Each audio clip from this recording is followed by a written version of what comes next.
Gold trusted gold buyers. మీరు తాకట్టు పెట్టిన బంగారాన్ని విడిపించి ఈ రోజు ఉన్న మార్కెట్ ధరకు కొనబడను.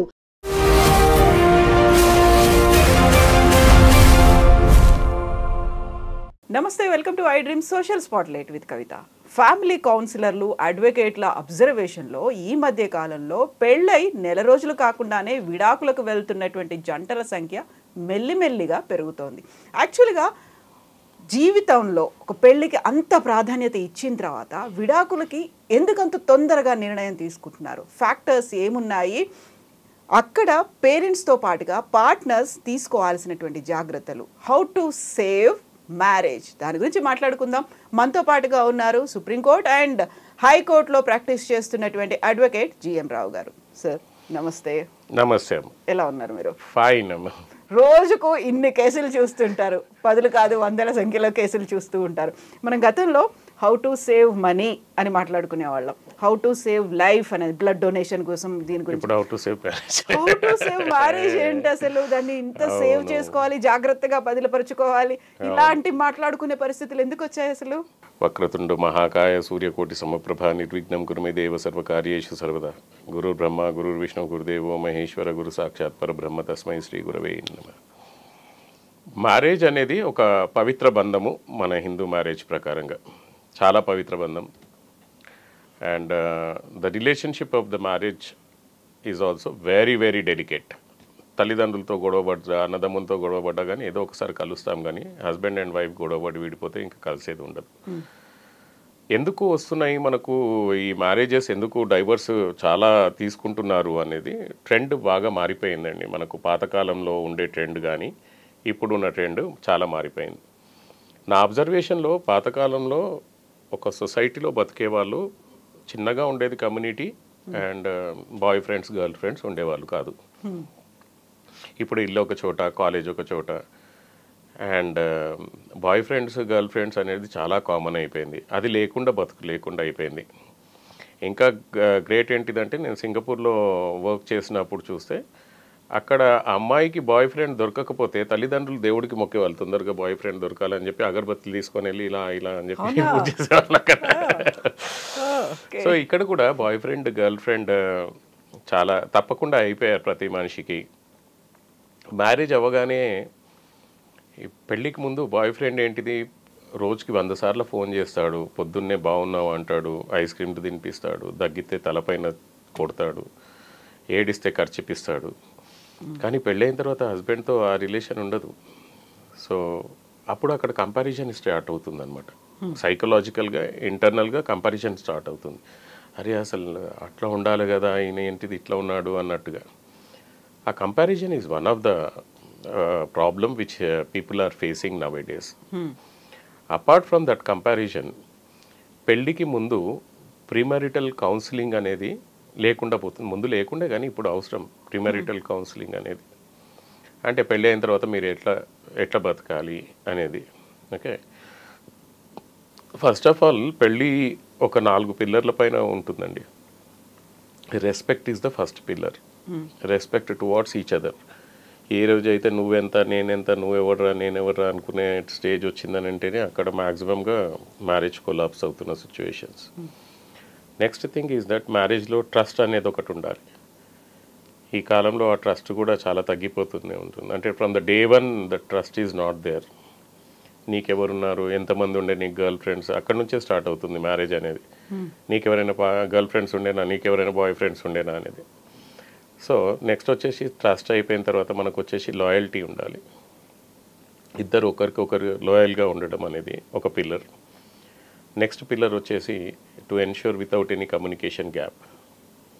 అండ్ ఇంకా మనం చెప్పుకుంటూ పోవాలంటే మ్యాక్సిమం ప్రాపర్ ఎక్స్పెక్టేషన్స్ ఈ ఒకరికొకరు సెట్ చేసుకుంటే everything will go fine madam. Even in the corporate కల్చర్లో ఎక్కడైనా కానీ ఎక్స్పెక్టేషన్ సెట్ చేసి పెడతారు. మీది ఇది టార్గెట్ ఇంత చేయాలి, సంథింగ్ ఏదో ఒక ఎక్స్పెక్టేషన్ సెట్ చేసి పెడతారు. Both the parties should meet that expectation. Okay, so ఇక్కడ ఇవన్నీ లేవు.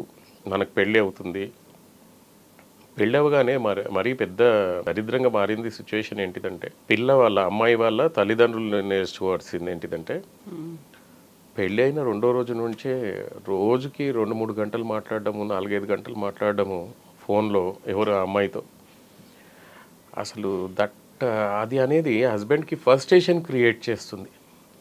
ఏంటిది ఈ అమ్మాయి ఎంత మాట్లాడుతుంది రోజుకు 3 గంటలు అని. అంటే ఆ 2-3 గంటలలో ఈ తల్లి అడిగేది కూడా అసలు అక్కడ ఏం జరుగుతుంది, నీ అత్త నిన్ను ఎట్లా చూసుకుంటుంది, నీ మామ నీకేమన్నాడు, నీ హస్బెండ్ నీతో మంచిగా ఉన్నాడా లేదా, వాడు తిట్టాడా, నువ్వు ఏ షాపింగ్కి వెళ్ళావు, ఇవన్నీ ఎందుకు, వంట ఎవరు చేస్తున్నారు, నువ్వే ఇల్లు ఉడుస్తున్నావా లేకపోతే వేరే వాళ్ళు ఎవరైనా ఉన్నారా, ఇవన్నీ డైలీ 4-5 అవర్స్ కమ్యూనికేషన్. అంటే that is leading to frustration of the husband. 1000 కేసులలో నేను చూశాను madam. This is one of the complaint. Second thing, ఇంకోటి నాకు వచ్చిన ఎక్స్పీరియన్స్లలో ఏంటిదనంటే, పెళ్ళైన తర్వాత ఫ్రీక్వెంట్గా ఇంటికి వెళ్ళడం, పుట్టింటికి వెళ్ళడం, వారం కాగా పుట్టింటికి వెళ్ళడం, 2 రోజులకు పుట్టింటికి వెళ్ళడం, నెలకు పుట్టింటికి వెళ్ళకపోవడం. అసలు మళ్ళీ పెళ్ళి ఎందుకు చేసుకున్నందుకు మేడం? అంటే ఒక సంసారమైన సెట్ చేసుకుంటే ఒక అలవాటు అయిన తర్వాత పుట్టింటికి వెళ్ళడము అది ఇదే. కానీ ఇంకా అసలు హస్బెండ్ ఇల్లు ఒక గెస్ట్ హౌస్గా మారిపోయింది. తల్లి ఇంట్లోనే ఉంటుంది, ఎప్పుడైనా ఇష్టం వచ్చినప్పుడు హస్బెండ్ ఇంటికి వచ్చినట్టుగా అయిపోయింది. ఎప్పుడు పడితే అప్పుడు పుట్టింటికి వెళ్ళిపోవడం. ఇది కూడా అత్త వాళ్ళకి, అంటే హస్బెండ్ వాళ్ళ మదర్స్కి, హస్బెండ్ వాళ్ళ ఫాదర్కి, హస్బెండ్కి కూడా చాలా ఇన్కన్వీనియంట్గా అండ్ ఇంకోటి ఇన్సెక్యూర్డ్గా ఫీల్ అవుతుంటారు వాళ్ళు. ఇదేంటి నేను పెళ్లి చేసుకున్నాను కానీ ఈమె అసలు ఇంట్లోనే ఉండదు, ఊరికే వాళ్ళ మదర్ వాళ్ళ ఇంటికి వెళ్ళిపోతానంటది. ఇప్పుడు ఖచ్చితంగా అడిగామనుకోండి, అంటే వెళ్ళకూడదా క్వశ్చన్. కానీ ఒక మ్యారేజ్ సెట్ కావాలి, ఇద్దరికి అండర్స్టాండింగ్ రావాలంటే ఒక 2 సంవత్సరాలైనా పడుతుంది మేడం. ఎందుకనంటే ఈమె వేరే ఇంట్లో పుట్టింది, ఈమె వేరే ఎన్విరాన్మెంట్లో పుట్టింది, అతను వేరే ఎన్విరాన్మెంట్లో పుట్టాడు. ఇద్దరు కలిసి ఒకరికొకరు అర్థం చేసుకోవాలని అంటే ఒక 2 years పడుతుంది. ఏ గొడవలు వచ్చినా ఏమొచ్చినా కానీ మీరే చదువుకుంటారు బాబు అనే రకంగా మనం వదిలేయగలిగితే, until unless it is complicated, డెఫినెట్గా వాళ్ళు అడ్జస్ట్ అవుతారు. ఓకే. థర్డ్, మనకి ఇంకోటి ఏంటిదనంటే, ఇది తల్లి వాళ్ళ మదర్ సైడ్ నుంచి అయిపోయింది మిస్టేక్స్. ఆమెకు ఊరికే ఫోన్ చేయడము, ఎప్పుడైనా కానీ నువ్వు వచ్చేయమని చెప్పడము, ప్రతి పండగకు లేకపోతే ప్రతి ఆదివారము అట్లా వచ్చేయి అని అంటే అసలు వాడు హస్బెండ్ పెళ్ళి ఎందుకు చేసుకున్నాననే ఫీలింగ్ వస్తుంది. ఇదేమో ఇటు సైడ్ వర్షన్ అయితే, అటు సైడ్ వర్షన్ ఏంటిదని అంటే, మనకు పెళ్ళైన అమ్మాయి ఇంటికి వెళ్ళగానే అత్త డామినేట్ చేద్దామనుకునే సిచ్యువేషన్స్ చాలా ఉంటాయి. ఓకే, కొన్ని ఫ్యాక్ట్స్ చెప్తాను, కొంతమందికి మంచిగా అనిపించకపోవచ్చు, కానీ ఇవి జనాలలో, ఇవి నేను ప్రాక్టికల్గా చూసిన విషయాలు. ఇంటికి వెళ్ళగానే, పెళ్లి చేసుకొని ఇంటికి వెళ్ళగానే అత్త, మా తోటి కోడళ్ళు వాళ్ళందరూ డామినేట్ చేద్దాం అనుకుంటారు. కొత్త రోల్లో మేము ఇంటికి హెడ్, నువ్వు నా మాట నేనాలన్నట్టుగా. పెళ్ళయి వాళ్ళిద్దరు పడుకుంటే తలుపు కొట్టి పొద్దునైంది లేచి మనం బట్టలు ఉతుకోవాలి, బాసాలు తోముకోవాలని చెప్పి ఆ రకంగా డిస్టర్బ్ చేయడం స్టార్ట్ అవుతుంది. ఒక కొత్త అమ్మాయికి ఎంత ఫ్రస్ట్రేటెడ్గా ఉంటుంది మేడం. లైక్ ఆమె కొత్తగా వచ్చింది, పొద్దున్నే ఆమె పడుకోనికి కూడా సరిగ్గా టైం ఇవ్వకుండా ఇమీడియట్గా మనకు కొట్టేసి మనకు తలుపు కొట్టి, లేదు మీరు మనకు బట్టలు ఉతకాలి, బాసాలు తోమాలి, ఇంటి విషయాలు ఉన్నాయి, అది ఇది అని చెప్పి స్టార్ట్ అయిపోతున్నారు. అందులో ఆమె ఫ్రస్ట్రేట్ అయిపోతుంది. హస్బెండ్ లేనప్పుడు మాత్రము ఇంకా అమ్మాయికి ఉంటుందండి. హస్బెండ్ లేనప్పుడు మాత్రం ఆ అమ్మాయికి రకరకాలుగా అన్ని రకాలుగా మాటలు అన్నీ అనేసి పెడతారు. ఆమె రాంగే కన్ఫ్యూజన్లో ఉంటుంది, నేను ఇది హస్బెండ్కి చెప్పాలా లేదా అని చెప్పి. చెప్తే ఒక గొడవ లేకపోతే ఒకటి. ఓకే, హస్బెండ్కి చెప్పినా కానీ ఇప్పుడు హస్బెండ్ అటు ఇటు చేయలేని పరిస్థితులలో ఉంటాడు. సో ఇక్కడ ఈ అత్తలు ఏం చేస్తుంటారని అంటే కంప్లీట్గా డామినేట్ చేద్దామని చెప్పి చూస్తుంటారు. నేను చెప్పినట్టుగా వినాలి. నేను ఒక మొగాడిగా చెప్తున్నాను, అంటే నా మదర్ కూడా ఒక అత్తనే అవుతుంది. కానీ ఈ అత్తలు ఎట్లా మారిపోయారంటే అండి, అసలు పెళ్ళి ఎందుకు చేస్తారో నాకు అర్థం కాలేదు. ఆ పెళ్లి చేసిన తర్వాత వైఫ్తో బయటికి వెళ్ళినా కానీ దాంతో బయటికి వెళ్ళాడు. ఆమెకు సీర కొంటే నువ్వు ఏం రా, నీకు తల్లి కంటే పెళ్ళామే ఎక్కువ అయిపోయిందా, నువ్వు దానికి తీసుకుపోయి సీర కొనిపిస్తున్నావు, దానికి తీసుకుపోయి సినిమాలు చూపిస్తున్నావు అంటే పెళ్ళి ఎందుకు చేశారు అసలు? ఇట్లాంటి అత్తలు కూడా చాలామంది ఉన్నారండి. అంటే ఓర్చుకోలేరు. వైఫ్ అండ్ హస్బెండ్ బయటికి వెళ్ళి తిరిగేసి సంతోషంగా ఉండి ఏదైనా ఇచ్చేసి వస్తే వాళ్ళు ఓర్చుకోలేకపోతున్నారు. ఎవరు? తల్లి. ఎందుకు అని అంటే తనకు దానికి ఏమంటాము మనము, ఆమె తన కొడుకుని లూజ్ అయిపోతుందనే ఇన్సెక్యూరిటీ, నా చేతుల్లో నుంచి వెళ్ళిపోతున్నాడనే ఇన్సెక్యూరిటీ అనమాట. ఆ ఇన్సెక్యూరిటీ ఎందుకు వస్తుంది నాకు అర్థం కాదు. అట్లాంటి ఇన్సెక్యూరిటీ ఉన్నప్పుడు తల్లిలో పిల్లలకు పెళ్ళే చేయకూడదు. ఆ ఇన్సెక్యూరిటీ వల్లనే కొడుకుల జీవితాలు కూడా చాలా నాశనం అవుతున్నాయి. ఇప్పుడు ఇతను అటు అనలేడు, ఇటు అనలేడు. కానీ ఇట్లాంటి సిచ్యుయేషన్స్లో నెగ్గాలి అనుకుంటే మాత్రము నేను మాత్రం ఖచ్చితంగా ఒకటి చెప్తాను. అదేంటంటే husband should always protect the wife. Wife అన్నీ వదులుకొని వచ్చిందండి. ఆమెకి ఇక్కడ ఎవరు లేరు, హస్బెండ్ భరోసా పైనే వచ్చింది. తల్లి, మన అత్త, మా తోటి కోడళ్ళు అందరు ఏమేమో అన్నప్పుడు నేను నీతో ఉన్నాను అనే ధైర్యం ఒక్కటి చాలండి ఆమెకు. She can survive with him. ఆ గుంపులో కలిసి వీడు కూడా ఈమెను తిట్టాడు అనుకోండి, ఇంకా ఆమె ఎక్కడ పోవాలి? సో అట్లాంటి ఎన్విరాన్మెంట్ ఒకవేళ క్రియేట్ అయిందంటే మాత్రం ఆమెకి ఇన్సెక్యూరిటీ ఫీల్ అవుతుంది, ఆమె ఇంటికి వెళ్ళిపోవడం ఖాయం. That is making complications in the married life. So husband ఎట్టి పరిస్థితులలో కానీ గుర్తుపెట్టుకోవాల్సింది ఏంటంటే నా కోసం వచ్చింది ఆవిడ. అన్నీ తల్లిదండ్రులను అన్నదమ్ములను అన్నీ వదిలేసి నా కోసం వచ్చింది కాబట్టి I have to protect her at any cost. నేనున్నాను నీకు అని చెప్పే రకంగా, ఆ రకంగా ఈమెను ప్రొటెక్షన్ ఇస్తూ ఉండాలి. కానీ ఈమెకు ప్రొటెక్షన్ ఇవ్వకుండా ఈమెకు అగేన్స్ట్ అయితే మాత్రం ఈమె లోన్లీ ఫీల్ అయిపోతుంది, వెళ్ళిపోతుంది. ఇప్పుడు ఇటు సైడ్ ఏమో పిల్ల వాళ్ళ మదర్ డైలీ ఫోన్లు చేయడము, ఆమెకి ఇచ్చేయడం, ఇది ఆపగలిగితే అటు హస్బెండ్ వాళ్ళ మదర్, ఫాదరు, వాళ్ళ సిస్టర్స్ని ఒకవేళ మేనేజ్ చేసుకోగలిగితే మ్యారేజ్ అనేది 99% మంచిగా సాగుతుందండి. ఈ వచ్చే గొడవలు మొత్తం మ్యాక్సిమంగా ఫస్ట్ 2 yearsలోనే వస్తున్నాయి. అంటే this is because of the thought differences, ఒకరికొకరు అర్థం చేసుకోలేక మిస్అండర్స్టాండింగ్స్. దీనివల్ల ఫస్ట్ 1 to 2 yearsలోనే 99% మొత్తం మ్యాక్సిమంగా విడిపోతున్నారు. ఈ మధ్యలో ఫోన్లో ఒకటి, ఇదే ఇందాక చెప్పిన తర్వాత సోషల్ మీడియా, వైఫ్ హస్బెండ్ పక్క పక్కన ఉంటాడు, ఈడొక ఫోన్ చూస్తుంటాడు, ఆడొక ఫోన్ చూస్తాడు, ఏంటి అది లైఫ్? ఓకే, సో దాంట్లో మళ్ళీ డౌట్, ఈయన ఎవరితో చాట్ చేస్తున్నాడు. రాత్రిపూట పడుకుంటే ఆడి తమ ఇంప్రెషన్ తీసుకొని ఆ ఫోన్ ఓపెన్ చేసి ఆ చాట్స్ బ్యాకప్ చేసి పెట్టుకోవడం, దాన్ని అనలైజ్ చేయడం. ఓకే, ఇందాక నేను 4 pillars అని చెప్పాను కదా, అంటే ఇక్కడ ట్రస్ట్ లేదు. ట్రస్ట్ లేనప్పుడు ఇంకా మ్యారేజ్ ఫెయిల్ అవ్వడము గ్యారంటీ అయిపోయింది. సో ఇప్పుడు మన సొసైటీలో ఈ రకంగా మారిపోయారు. వాళ్ళకి ఇండిపెండెన్సీ ఇవ్వట్లేదు, అండ్ వాళ్ళకు ఒక గైడెన్స్ కూడా ప్రాపర్గా ఇవ్వట్లేదు. లేదురా బాబు, పెళ్ళైన తర్వాత నువ్వు ఇట్లా ఉండు, నువ్వు ఇలా ఉండు, బాగుంటుంది అని చెప్పేసి. 2 years మేడం, వాళ్ళకి ఎక్కడ ఎట్లాంటి డిస్టర్బెన్స్ లేకుండా ఉంటే డెఫినెట్గా వాళ్ళిద్దరు ఒక అండర్స్టాండింగ్కి వచ్చే అవకాశాలు ఉంటాయి. కానీ ఇటువైపు ఏమో ఇటు లాగుతుంటారు, ఇటువైపు ఏమో ఇటు లాగుతుంటారు. మళ్ళీ పెళ్ళి ఎందుకు చేస్తారు అర్థం అవ్వదు. సో మ్యారేజ్ సేవ్ కావాలి అని అనుకుంటే it is not only in the hands of wife and husband, but also in the hands of both the sides in laws. వీళ్ళందరూ కలిస్తేనే కానీ ప్రాపర్గా మ్యారేజ్ అనేది సక్సెస్ అవుతుంది. అదర్వైజ్ ఇది సక్సెస్ అయ్యే క్వశ్చనే లేదు మేడం. ఇది ఇటు ఒకవేళ ఈయనకు ఫస్ట్రేషన్ వచ్చినా కానీ డిస్టర్బ్ అవుతుంది, అంటే ఎటు నుంచి డిస్టర్బెన్స్ వచ్చినా కానీ ఇద్దరు విడిపోవడానికే దారి తీస్తుంది. సో ఇప్పుడు పార్ట్నర్స్గా వాళ్ళలో వాళ్ళకి చాలా వరకు ఈ మధ్య కాలంలో చూస్తున్నది ఏంటంటే, ఆ కూరలో ఉప్పు తక్కువైంది, లేకపోతే కారం ఎక్కువైంది, రిమోట్ ఇవ్వలేదు, ఇలాంటి దానికే సూసైడ్స్ చేసుకుంటున్నారు, లేకపోతే విడాకుల దాకా వెళ్తున్నారు, గొడవలు అనేవి అవుతున్నాయి, లేకుంటే మధ్యలో పెద్దలు వస్తున్నారు, మధ్యవర్తులు వస్తున్నారు, ఇలాంటివన్నీ వినిపిస్తున్నాయి కదా. పార్ట్నర్స్ ఎలా ఉండాలి? పార్ట్నర్స్ ఎలా ఉండాలని అంటే ఫ్రెండ్స్గా ఉండాలి మేడం. ఓకే, ఇద్దరు పార్ట్నర్స్ ఫ్రెండ్గా ఉండాలి. అండ్ ఇప్పుడు మన వైఫ్కి పాతకాలం సూత్రం ఒకటి ఉంది, కార్యేషు దాసి కర్ణేషు మంత్రి శేనేషు మాత భోజేషు మాత శేనేషు రంభ అని చెప్పేసి. సో వైఫ్ అనేది ఆ రకంగా మెలుక్కోవాలి ఒక ఫ్రెండ్గా. హస్బెండ్ కూడా అలాగే ఉండాలి. ఎట్లా ఉండాలంటే మేడం, లైక్ హస్బెండ్కి కాళ్ళు నొస్తున్నాయంటే ఈమె ఉత్తడంలో తప్పు లేదు, వైఫ్కి కాళ్ళు నొస్తున్నాయి అన్నా కానీ ఆయన ఉత్తడంలో తప్పు లేదు. ఎందుకనంటే ఎవ్రీథింగ్ ఈజీ. తల్లిదండ్రులు ఎవరు లేరు అక్కడ, అన్నీ చూసుకోవాల్సింది హస్బెండే.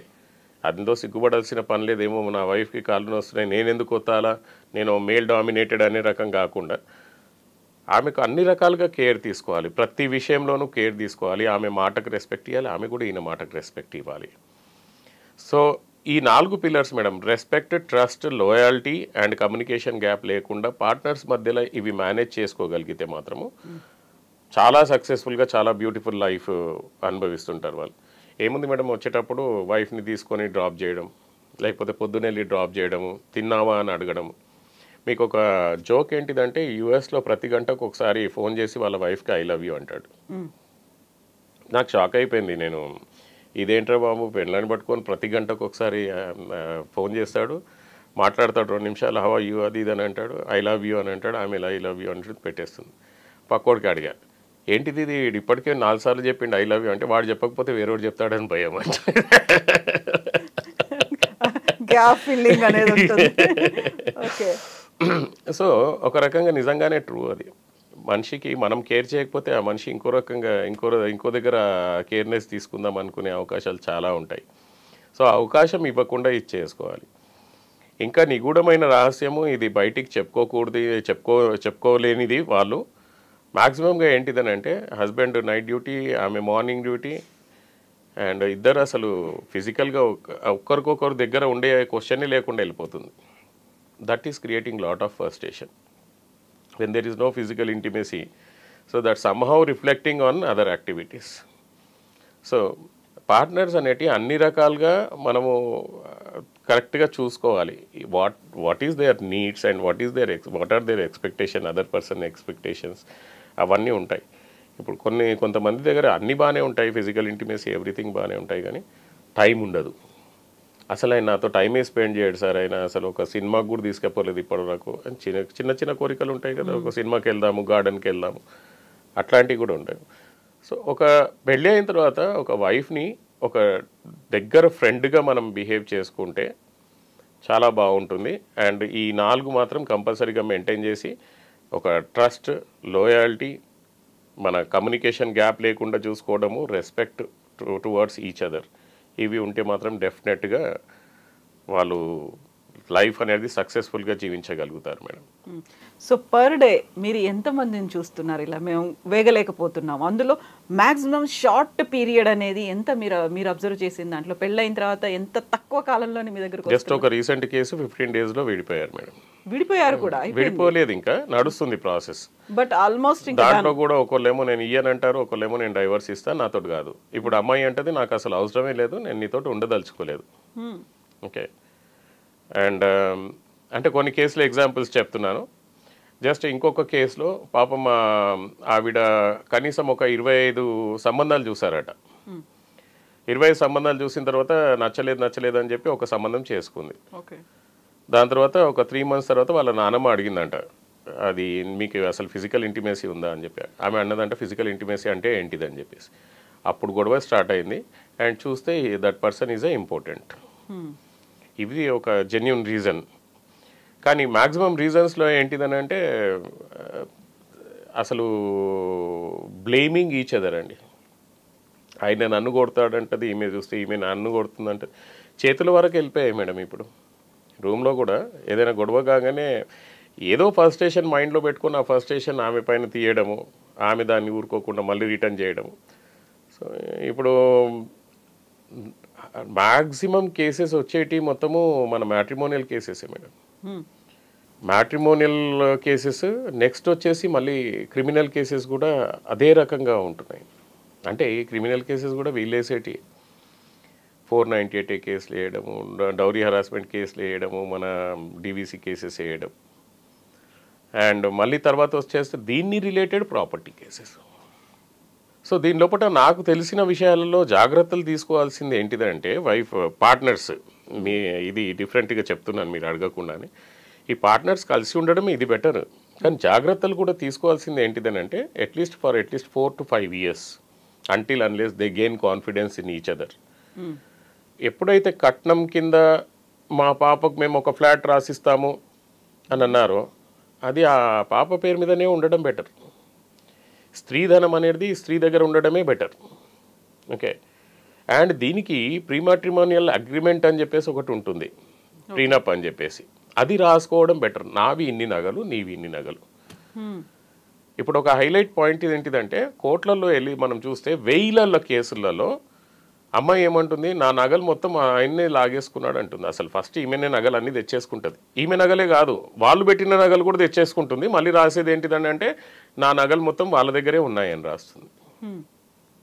అసలు వాళ్ళు ఎన్ని నగలు పెట్టారు, వీళ్ళు ఎన్ని నగలు. మీకు గుర్తుండొచ్చు, మనకు పాతకాలంలో ఒక పేపర్లో రాసుకునే వాళ్ళు పెద్దల ముందర, మీరేమి ఇస్తున్నారు మేమేమి ఇస్తున్నామని చెప్పి.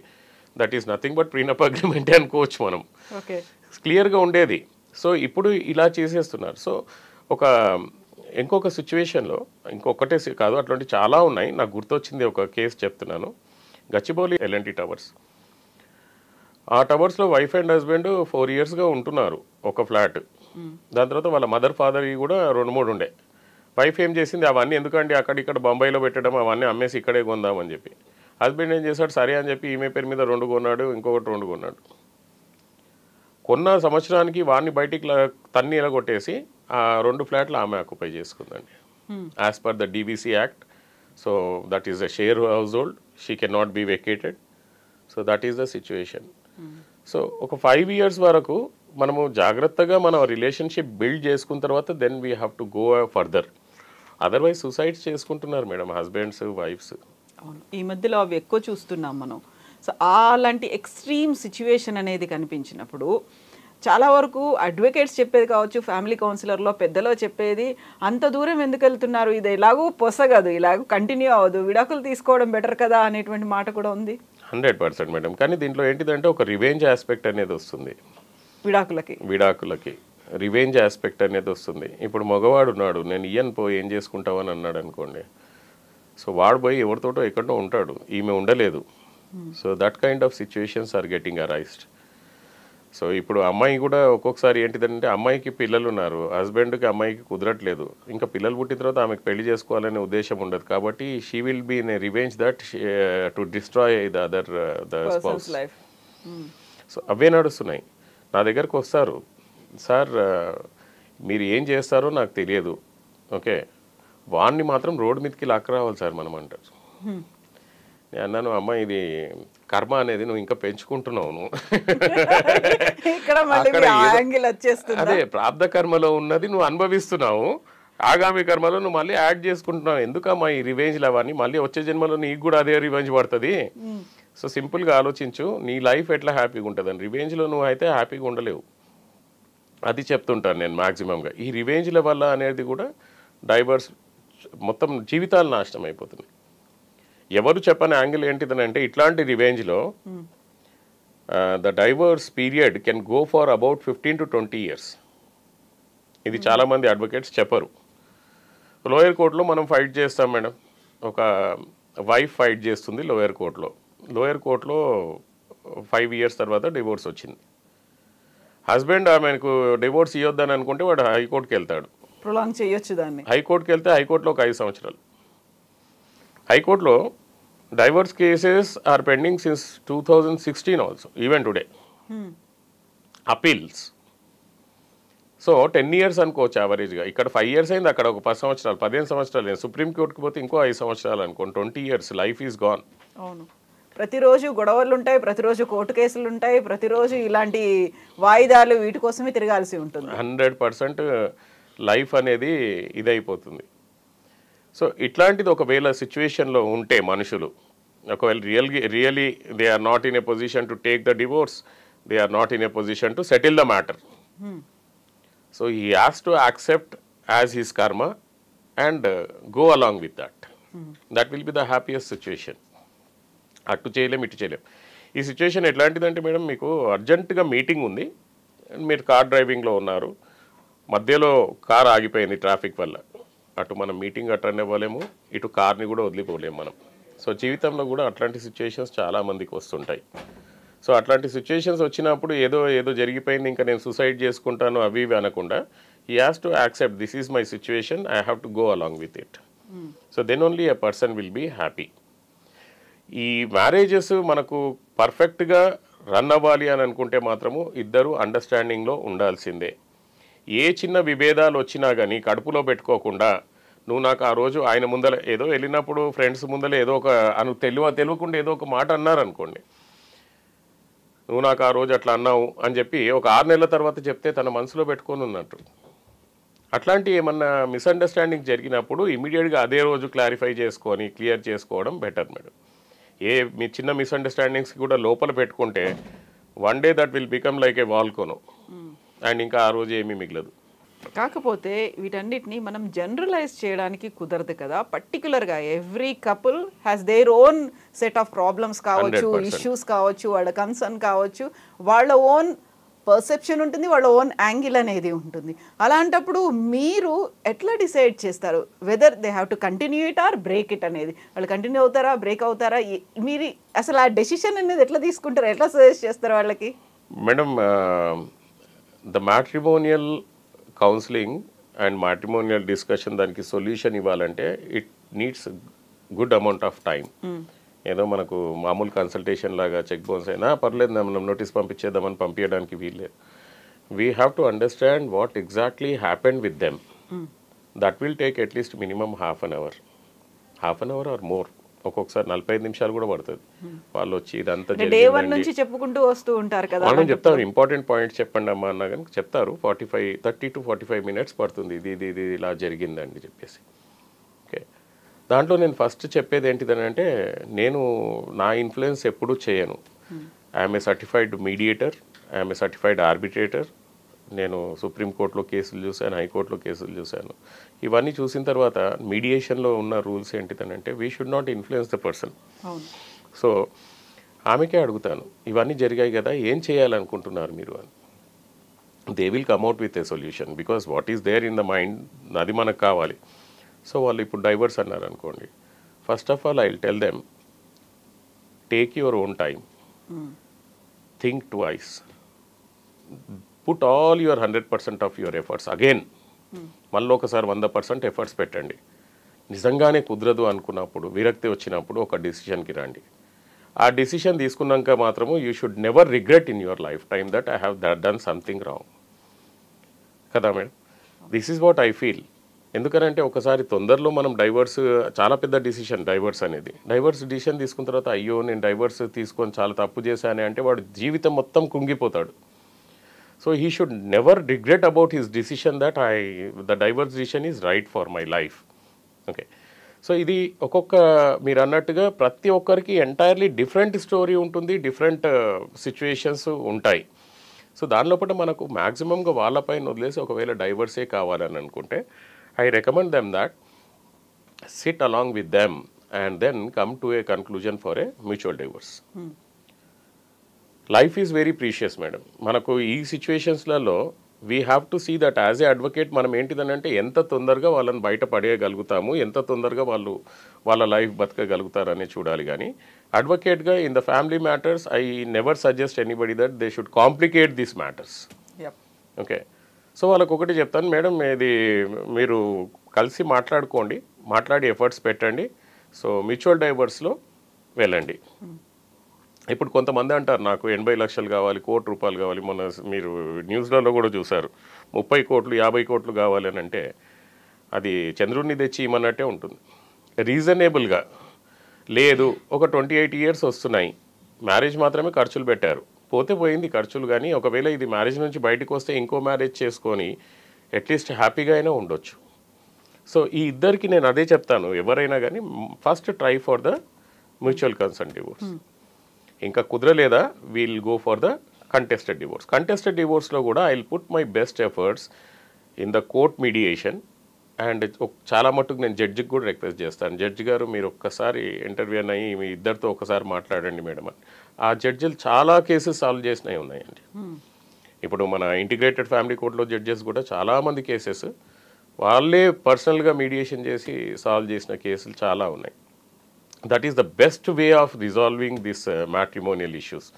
అదర్వైజ్ కాంప్లికేట్ చేసుకుంటూ పోతే నేను ఇందాక చెప్పినట్టుగా ఒక్కొక్క డివోర్స్ కేసు 20 ఇయర్స్ కూడా లాగుతుంది.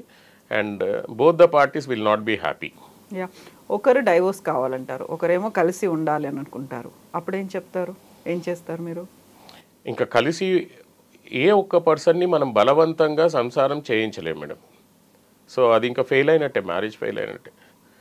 అట్లాంటి సిచ్యువేషన్స్లలో they can file for the restitution of conjugal rights.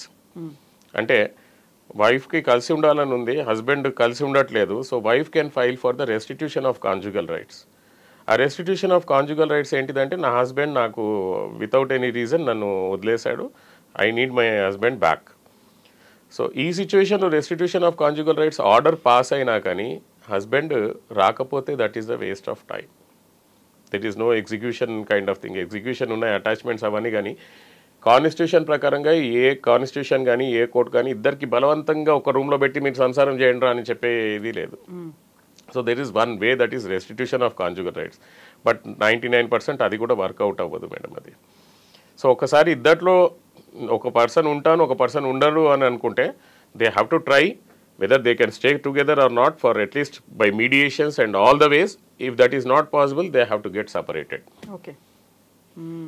So ఇప్పుడు యూజువల్గానే విడాకుల లాయర్ ఒక మాట పడిపోయి ఉంటుంది కదా, ఆ అడ్వకేట్ ఎన్ని కేసులు డీల్ చేసినప్పుడు కూడా విడాకులు అనే దాంట్లో ఒకటి కాయిన్ చేసి పెడతారు, అడ్వకేట్ దగ్గరికి వెళ్తే విడాకులు అయిపోతాయి అనేది. సో వాళ్ళని కన్విన్స్ చేసినా లేకుంటే కలిసి ఉండాలని చెప్పి కౌన్సిలింగ్ చేసినప్పటికీ, లేదా ఇంకా కుదరదు అనుకుని విడాకులు చేసినప్పటికీ రోజుకి 100ల సంఖ్యలో కేసులు అనేవి వస్తున్నాయి. కాబట్టి how do you charge them? వాళ్ళని ఎంత ఛార్జ్ చేస్తారు, ఎట్లా చేస్తారు? బేస్డ్ ఆన్ ద వాళ్ళకున్న ఆస్తులు చూసారా లేకుంటే మీ ఫీజేనా? సో మేడం ఇక్కడ ఏంటిదని అంటే I have seen personally many sufferings. Okay, so మీరు నమ్ముతారో లేదో, in my previous videos why did I went to Himalayas and all those things. Okay, అక్కడికి వెళ్ళి వచ్చిన తర్వాత నేను నేర్చుకున్న విషయాలు 2-3 చెప్పాను. దాంట్లో ఇక్కడ ఒక్కటే చెప్తాను, రేపు ఇప్పుడు నెక్స్ట్ మినిట్ మనం బతికి ఉంటామో లేదో మనకే తెలియదు.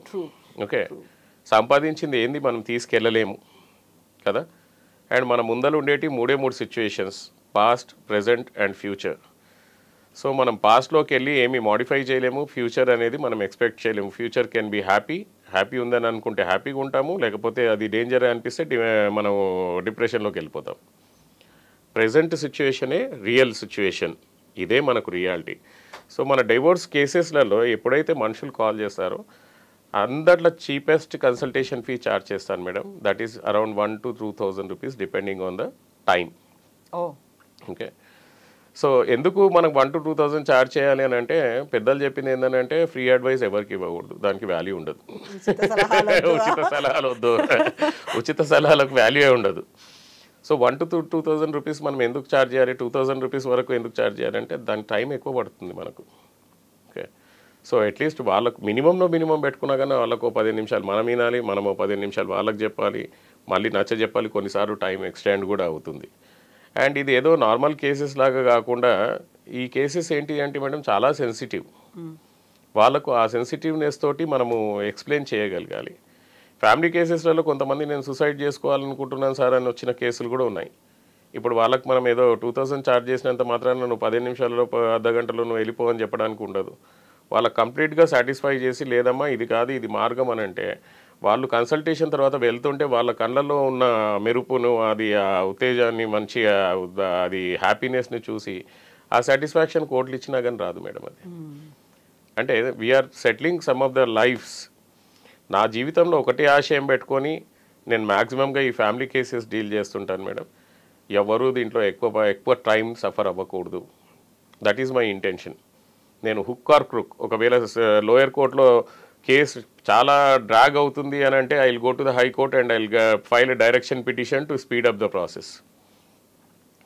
ఎవరి కేసు అయినా కానీ నా దగ్గర మ్యాక్సిమంగా ఒక 2-3 ఇయర్స్ మాత్రమే ఉంటుంది. ఎందుకు అని అంటే ఆ 2-3 ఇయర్స్ లోపల డెఫినెట్గా ఏదో ఒకటి మీడియేషన్ అయి సెటిల్మెంట్ చేసుకొని వెళ్ళిపోతారు వాళ్ళు. విడాకుల దాకా కూడా అవసరం లేదు మేడం. అటు సైడ్ కూడా మేనేజ్ చేస్తుంటాను, ఇటు సైడ్ కూడా. ఇప్పుడు వాళ్ళ అడ్వకేట్ కూడా నాకు దొరికిన అడ్వకేట్లో అపోజిట్ లాయర్స్ కూడా చాలా మంచిగా ఉంటారు. అరే ఇవన్నీ ఎందుకురా బాబు గొడవలు, మీరు కూడా మాట్లాడండి కదా వాళ్ళ లైఫ్ అయినా బాగుంటుంది అని అంటే సరే అని అనుకొని అటు మాట్లాడడము ఇటు మాట్లాడడం చేసి మ్యాక్సిమంగా ఎంత తొందరగా అయితే అంత తొందరగా క్లోజ్ చేయడానికే ట్రై చేస్తాము. నా లైఫ్లో నేర్చుకుంది పర్సన్ షుడ్ నాట్ సఫర్. ఎందుకనంటే ఆ సఫరింగ్లో he should be always keep himself happy madam. That is what is his nature. కానీ ఈ సఫరింగ్స్ అవి ఇవి ఒకవేళ మన ద్వారా మనం తీయగలిగితే దేవుడి హెల్ప్ ద్వారా దట్ ఇంకా అంతకంటే పెద్ద గ్రేట్నెస్ ఏమనిపించదు నాకు. అదే కదా మీడియేషన్. సో అడ్వకేట్స్ అంటే విడదీసే వాళ్ళే కాదు, విడదీయడం అనేది చాలా పాపంగా అనిపిస్తుంది మేడం. లాస్ట్ వీడియోలో కూడా చెప్పాను, ఒకవేళ విడాకుల అమౌంట్ ఏదైనా వచ్చినా కానీ that amount I will donate to the charities kind of thing. ఏదైనా గవర్నమెంట్ స్కూల్ పిల్లలకు కానీ, లేకపోతే హియరింగ్ ఎయిడ్స్ కొనిపించడానికి కానీ, లేకపోతే స్వింగ్ మెషిన్స్ కానీ ఏదో ఒకటి ఆ రకంగా ఇది చేస్తుంటాను అనమాట. So thank you so much Rao గారు. మళ్ళీ మనం మాట్లాడుకుందాం, బోల్డ్ అనే విషయాలు ఉన్నాయి చర్చించుకోవడానికి, వినడానికి కూడా. Thank you so much. Thank you madam, thank you. And for more videos, Please subscribe to iDream. Please subscribe to iDream. Please subscribe iDream. And please subscribe to iDream. For more videos, subscribe to iDream. please like, share and subscribe to the channel. Congratulations, iDream. Subscribe to iDream. Subscribe to iDream. So subscribe to iDream Media. iDream ki iDream team andarki huge congratulations. Please subscribe iDream Media. Please subscribe to iDream. Subscribe iDream. Please subscribe to iDream. iDream అంటే నా కళల ఛానల్ను subscribe చేసుకున్న నోరు తిరుగుతలేదు, మీరైతే గంట గుర్తు కొట్టండి. For more such videos, please subscribe to iDream.